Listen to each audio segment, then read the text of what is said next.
Alright, I was told to stop in at Red Building right after this bridge if the doors are open. 4 miles.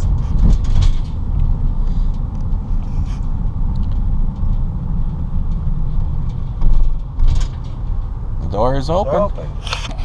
And it's the one with the Jeep truck. That's cool. 2 model. It's 25-pounder. Oh, that's awesome. That's got spring, leaf spring on it. Yeah, one of the U-shoe ones. That's awesome. That's good. That Grandpa bought that new. So why buy something if Yeah. you're in business? Mm-hmm. You Yep. know, to do. Get the right tool for the job. Yeah. And then, Is this a Haasfield? Or is it just a generic? Just a bender. I don't know the name, Brad. I just been my material on it. I just bought this one a couple years ago. This handle. Nice little stake handful. Yeah. That might be like a sheet metal stake. I've seen the biggest sheet metal or stake anvil that I've seen, like for proper forging, basically. Right. Alternative to that, the thing was about this tall and weighed like 200 pounds, and it was a stake anvil, not a normal type. Right, yeah. Well, they say nowadays they carried them on the back of horses. Yep. On a cattle drive or whatever. Mm-hmm. Oh, cone mandrel too. Yep. Yeah, I got a couple of them. That's a 4-1. Mm-hmm. There's one that's underneath that other one. Oh, okay, I see it hiding under there, under the rotors. I got 2 or 3 of these hand crank blowers. Mm-hmm. Yeah, I've got one like that at camp. I'm the head blacksmith at our local scout camp, so I teach scouts blacksmithing all summer long. Mind if I get a closer look at that for you? Yeah. That's this awesome. Has been here since I was a kid, you know. Oh, that's awesome. With the rheostat to control the blower? That was when I was a kid, and then I just hooked up a dimmer switch to the old blower right there. Yep. Before it had a different blower on it. Yeah. But this thing, once you get a good old, it starts whistling. Yeah.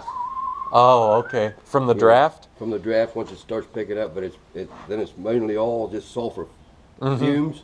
And I've worked in Boilermakers for 30 years. Yeah. So I like the smell. I grew up going to up by us. There's a thing called the Yankee Peddler, and back when I was yay tall, they had like 3-4 blacksmiths up there, and I always loved the smell of coal smoke. Yeah. So I enjoy it. They just ignite. Yeah. And you get that nice gurgle as it goes up the chimney. Yeah, that picture's there. This picture there with the guy with the beard. Okay. And the guy that's to the right. Mm-hmm. That's my grandfather, and that's my great-grandfather in the middle, and that's in 1895. That's awesome. And the planer is right there behind you. Yeah, I saw that when we came in. That's awesome. That's in that 1895 picture. Awesome. And Smithsonian Institute wanted that and this. Really? But you'd never see it again. It'd be down there in a warehouse. Yeah, and it would just be tucked back away. At least I can look at it, and I done gave it to my daughters. And I said, at least you don't have a grandfather's clock in your house, but you got power hammers. You know.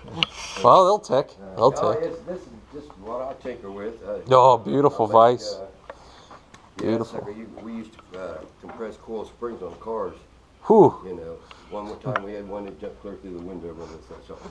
Yeah, I believe it. I believe it. Keep your teeth. That'll rearrange your teeth in an instant. Yeah. Take your head clean off. Yeah. Yeah, I grandpa and dad, then they grow over to see how much shit I got in here for it now. Old lathe. Yeah, that's 1915. That's cool. God, I could spend all day in a place like this. Yeah. What's back? What's that sedan back there? Spatial. Nice. Grandpa's car.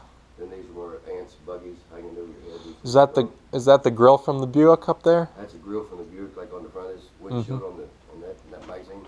Okay, yeah. Yeah, I had one like that when I was in high school. That's cool. And then we ended up chopping it and then junking it. But I kept the grill. Yeah, I've got my personal daily car is a 1961 Land Rover. Yeah. So when I saw the Jeep truck out there, I thought that's awesome. Yeah.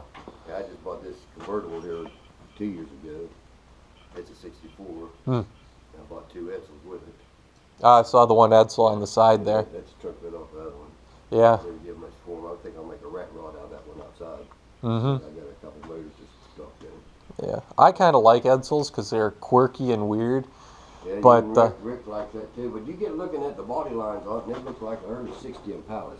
Side body lines on it. As long as you don't look at the front. Yeah. Yeah. But they only made that the 58 was like that, and 59 was like that, but 60 was a whole different body style. And too late. Yep, they changed it too late. PR was ruined. Yeah, but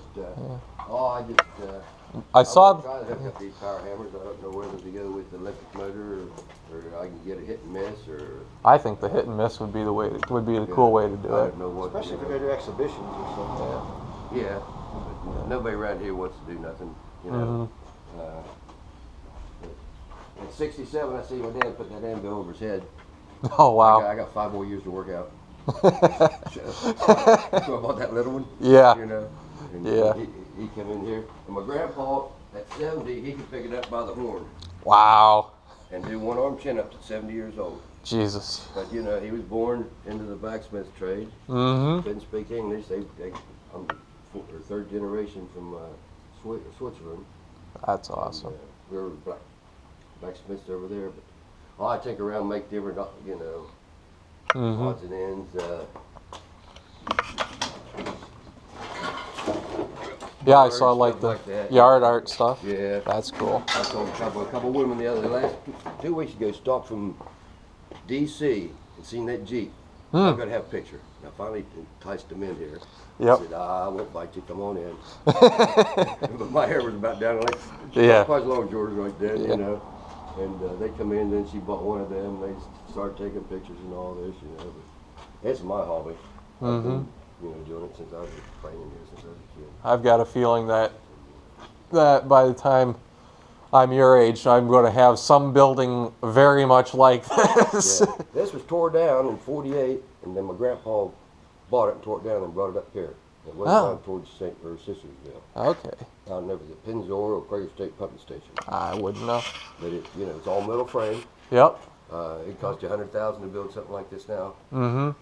And I don't think I got upstairs overloaded yet. Yeah. But you know, just odds and ends. I've been looking for a 440 for this Chrysler or another 383 up out of the 400 out of a police interceptor. Cop motor, cop trans. Yeah. Yeah. And I get some stuff in here and start pulling it up. I bought me an electric winch behind it, went off of 110. I figure out where I'm going to mount it at. Mm-hmm.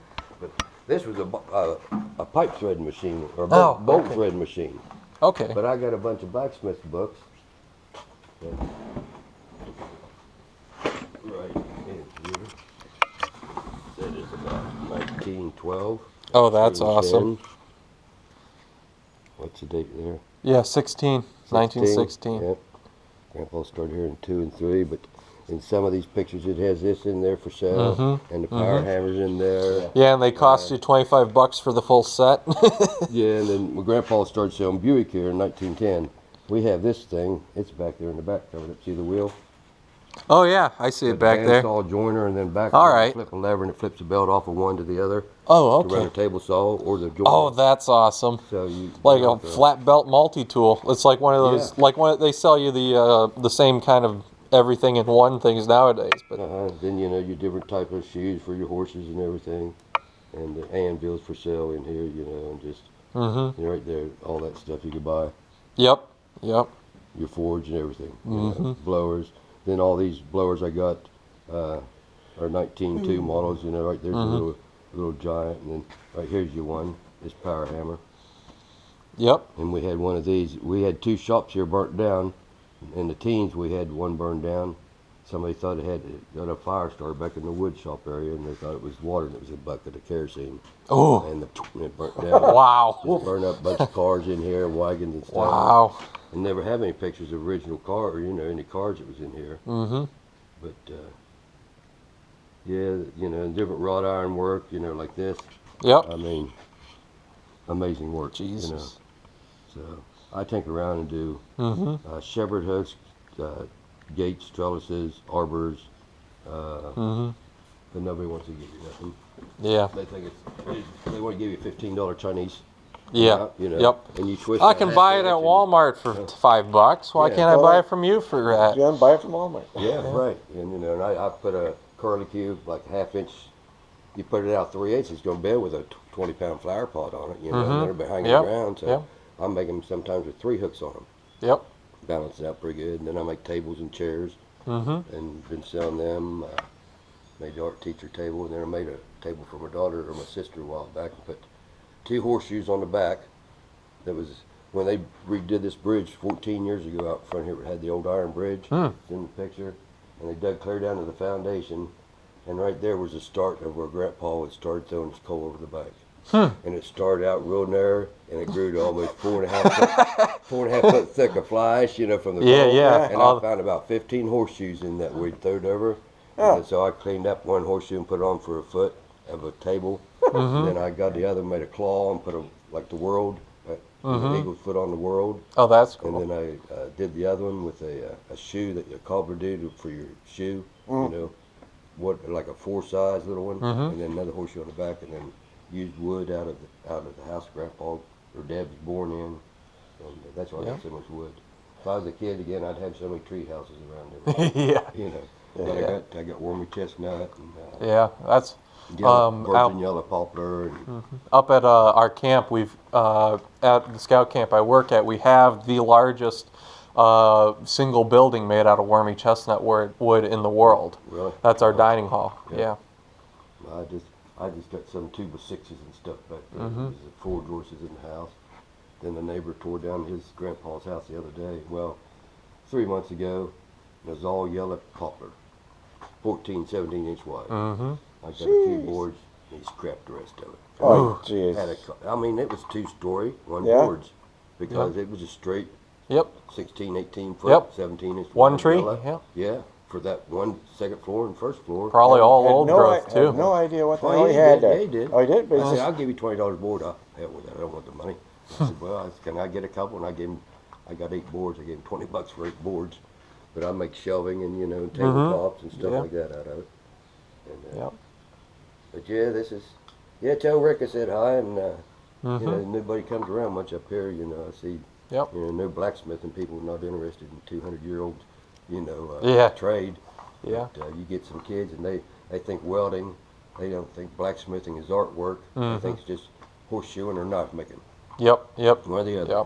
You're a horseshoer, you're a knife or weapon maker. I don't like getting kicked. That's why I'm not a farrier, and knives hate me. I bleed too easily, so we don't do cutlery. Grandpa, he got tired of that too.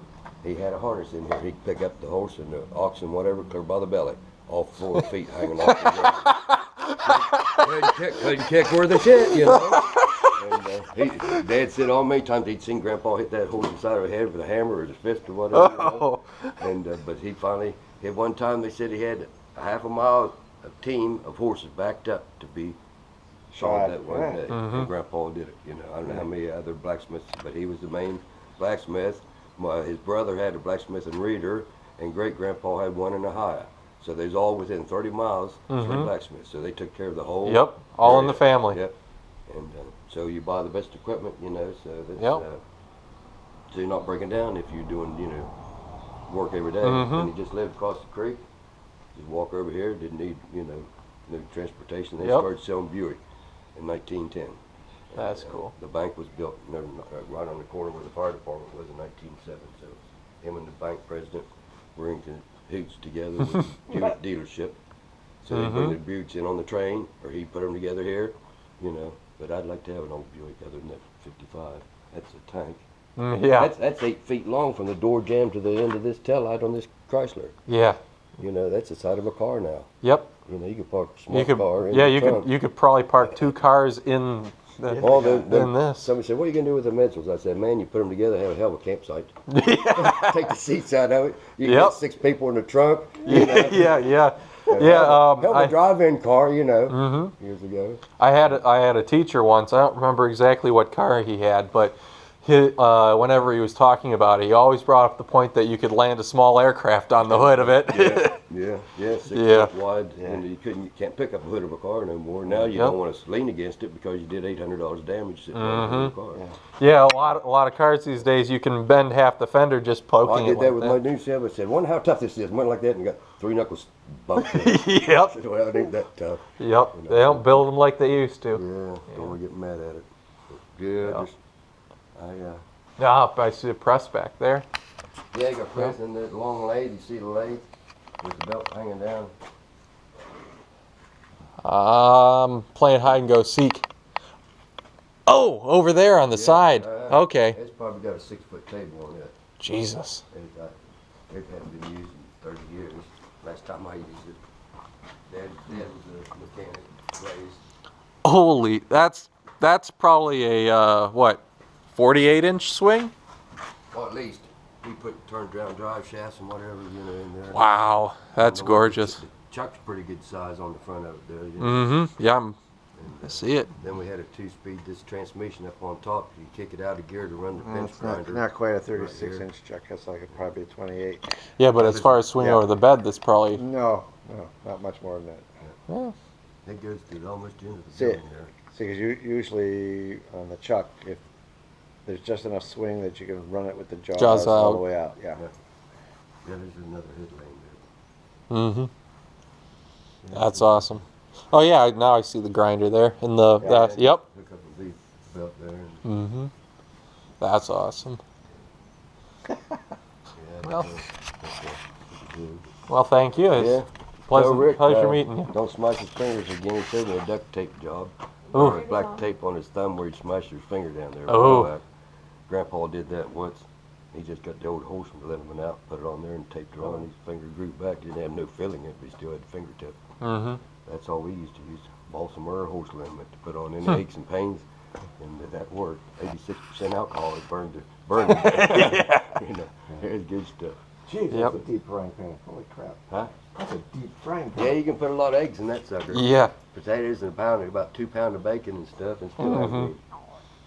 Yeah, I I just got one from my grandmother. It only comes up to about the bottom of the lip of the Yeah, spout. you need 2 hands on that thing yeah. to get it out once you got loaded. Only comes up about this high. Yeah, Yeah. Oh, that's light. yeah, it's like Then It's been fixed. yeah, Dad, handle broke out up. Dad welded the handle back on it. mm-hmm. Yeah, I just bought myself a Dutch oven to go camping with my wife out of the back of the car. So got this cutest little thing. It's what, 8-inch? Yeah, Yeah. Something like that. It's about that big around. It's perfect for just the two of us Right. because camping with our troop, we have the big ones, and they can feed the whole troop out of one of those. Well, No point carrying that for 2 of us. But yeah. There's a car rim down at the farm campsite. Nice. Burned it up. Yeah. Oh yeah, for the fire pit. Yep. Yeah, we've got a lot of our campsites have the rims from the 2-piece rims, truck rims. Yeah. Yeah. For Fire ring. For the fire rings. Yeah, get you some tripods and set up to hang your cook your food on, Yep. and cut you out some logs, have some benches. Yeah, I remember I spotted the dune buggy body going over there. Oh, going down there There's the rest of it yesterday. here. I know. I was looking I at bought that. this one as in high school. That's awesome. In '73. $150 a guy next door. The company went out of business in Illinois, and he bought 11 of them. Oh, I didn't even see the beetle hiding there under the tarp. Yeah, so I was going to fix it, and then I'd salvage stuff off of it, put on this, put the motor on this. Bought new pans out of Belgium and stuff. It took almost 8 months to get them here. They just having conflict over there. Oh yeah. And, so got to shorten that 14.5 inches to have one of these bodies fit on here. So I got it all welded back together and new brakes and everything. Just going to test drive it around town here a while before I drop the body on it. Got 40 miles a gallon back in high school. Jesus. Drive around, go down the highway at 60 miles an hour and cross the creek and up through the woods and back out somewhere else, That's nice. Yeah, I'm currently squeaking just about 15 miles out of my Rover. Yep. The little 4-cylinder. That's Right. all it is, but it sure drinks like a bigger motor. Has aspirations, I think. Yeah. I just bought an old Honda 90, not that one yesterday, a 71 orange one. I just drove it up the house. Yep. Parked it in the house. I'd have some room to walk here. I got 3 projects going to try to get done all at the same time. Well, that's how it always is. I had a you know. 55 Chevy in here for 40 years and just got it out 2 years ago. Wow.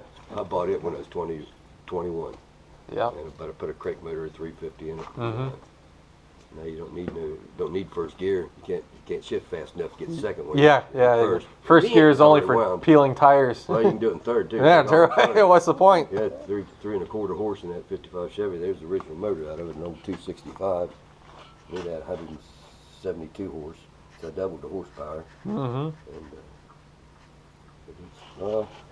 but yeah, thanks for stopping by. Sure, happy to. Anytime I'm here, doors open. You're from down where now? We're up in Ohio, about Cleveland, Akron area. My daughter just moved from Akron. My aunt lived there in Cuyahoga Falls. Oh yeah, that's where She's from. she's from. Yeah, we used to go up there and visit them. Now they live in St. Louis. But my aunt lived up there. Dad got a picture of Dad in a Model T, open cockpit or Model A, open, no windshield, sitting on a wooden crate, driving outfit on with the high knicker-knocker boots and like 33 heading to the Firestone River Company up there going to work in Akron in 1933 and that driving here in a winter storm. No windshield, nothing, headed to Akron. Well, I did that. I just took the hood off my car. I had the windscreen up because I don't have enough mirrors to have all to be legal. Right. With the windscreen folded down, one of them snapped off and I've yet to replace it. But I had that up and cruising around in January with the snow falling, like some of the back roads with the trees all leaning in, making like a white tunnel cruising through, no top, stars out, absolutely gorgeous. Right, yeah. Beautiful. Yeah, I got a farm in Ripley, down about 100 miles from here, and I go down there, not in the winter though, but yeah, everybody says, what are you going to do with stuff? I said, I still got some headroom, and I got a grandson now that's 17 months old. So he said, what are you going to put on? I might hang one of them trampolines right here with the screened-in net. Yeah. Right there. Yep. And as he gets older, some of the stuff might walk off with him. I bought that Honda 90 for him yesterday, and I bought one of them Mickey Mouse road racers cars, electric cars. I bought that for Christmas for him. He's standing up in it. There's a year old. And, but he'll be driving pretty soon. And I bought him a 1930-some tricycle right here, 34 tricycle. But it's chain driven. Oh yeah, one of those guys. Yeah. Okay, that's cool. And he'll have probably 6 or 8 before he can get on that thing. But he's already 30 pounds in 15 months, 16 months or something. Wow. Yeah. Yeah, I have a '64 Scout. That's about the same similar body style. Yeah. The Scout and the Bronco, especially the first gen, are basically the American Land Rovers. Right. Like if you put them next to each other, you can see the resemblance. And they came out later, so it's pretty good idea that they went. That's a good design. Let's copy it a bit. Right. Yeah. This used to be at the store down on the corner. Down, I laid the building back up. Okay. Had painting on the side of it, and said drink Spur Canada Dry Cola. 1934. Guy told me that's when he was a kid. They painted it on the side of the building. That's about the same body style this Buick is that one sitting there back there. That's a 54 and that's a 55. Yep. But it ran in high school, but that was 40 years ago. Yeah. And the 3-seer Fireball V8 Plus. 365 nail head. Yeah, they're just, my daughter says, what are you going to do with all this, Dad? I said, I don't know. What are you going to do with the dog? Yeah. And my daughter said, I'm going to have a yard sale. And I said, well, you don't get none. Because that's all they're worried about. And I said, nah, we didn't hold on to it for 100 and some years just to have it sold in the yard sale. I mean, let alone, the power hammers and the... I don't know what a good anvil costs you $500 now. Oh yeah. A guy up on the farm just died a while back. It's a 300 and some pounds. Must have a face about that on it. Jesus, yeah. And it's about like this. It's sitting on a stump. And it's got like 6 straps wrapped around it. And he died, and his wife, she's like 84, and it's sitting in the driveway as a divider between this garage and that garage. And it's been out there for like 20 years. Wow. And I'd like to. I offered him $500 for it. And the boy, he took off and moved to Florida, so I couldn't tell you what it was. Yep. All right. Well, thank you. Okay. Thank you very again, much. Stockman. Yep. Question. Yeah. I've got a small YouTube channel online. I kind of post blacksmithing and Land Rover stuff. Is it all right if I use some of the footage from here? Yeah. Okay. Thank you.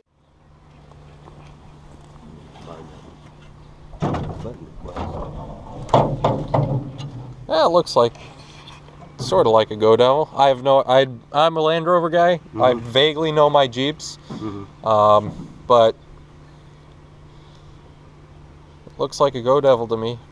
for what all I know. With all this, somebody I think added that in or just put that in for that radiator. Yeah, because it would have mounted up right there. Yeah, the radiator would have. So, but that may have had a 6 in it with that distance there. I don't know if it had a 6 in 1950 or not. I know the Hurricane had a 6. At least I think it did. I think the Hurricane had a 6, and I think like the Wagoneer could have come with it as an option. Yeah, we had a 48 Wagoneer, and it had the overhead 4-cylinder Hurricane. Oh, maybe it was 4-cylinder only. That was overhead. Yeah. But a friend of mine had one down the street like this, pick up a 56 or a 58 with a 6-cylinder. Is this 6 or 12 volt? 6. 6? Yeah. I got lucky. All Land Rovers were all 12 volts to begin with. Yep. Even that old, huh? Yep. But they were all positive earth at that time. But it was easy enough. None of the electrics were really cared. The only thing you had to redo was you had to repolarize the generator and swap the leads around on the spark coil, and happy to go. So. Yeah, this thing it turned over by hand when I bought it. It's on maybe 7 years. Yeah, that's awesome. This is one of those things that I'd love to have someday, but I've got enough other projects going down the line. I'm probably going to have a shed like yours. I got a 56 Ford truck in my garage and home that Dad bought new. It's a 56 3/4 ton step side pickup. Yep. But I put a 455 390 horse engine in it, and then I got the back seat out of a 69 T-Bird. It rolled around the back seat. I put that inside for my. You got to kind of go like this to get in. Yeah. But once you're in there, you don't want to get out. Yeah, and it's white leather in it. Yep. And I made walnut and maple bed for it. Oh, that's gonna be made beautiful. walnut and the running boards and maple. Made the running boards. But it hadn't been on the road since 1965. Jesus. So it's sitting down there. Yeah. Things waiting to happen. Yeah. I mean, you don't want to rush it. Mm-hmm. You know, you always got another. You got to have a project. That's it. You got to keep your mind occupied. Don't matter what. Keep your mind occupied. You got one project. You got 10 projects. Yep. Yeah. Go to one. You get bored. You do it another. Yeah. I'm currently in the middle of rebuilding the original motor for my Rover because at one point I was driving around, pulled great. I mean, I could do 70, 75 down the road on the flat with no overdrive. Mind you, the thing was screaming at me, but it would do it and keep pulling. But at one point I was driving around camp, go to check the oil before coming home, and it was shimmering at me. And I'm like, it still ran sweet as a nut, no knocking, no tapping, nothing. And pulling it apart, just everything was so worn that there was no point putting it back together without rebuilding it. Turned out I had to, with the amount of wear in there, I had to go 30 over to be sure that it was cleaned up. So, yeah, but I built a whole bench just to work on it, and within like 3 weeks I've got 4 projects on there and none of them done. Yeah, you got 4 projects. Yeah, I've got a feeling if I don't leave now that I'm never going to escape here. Have a good one, man. Okay. Catch you around.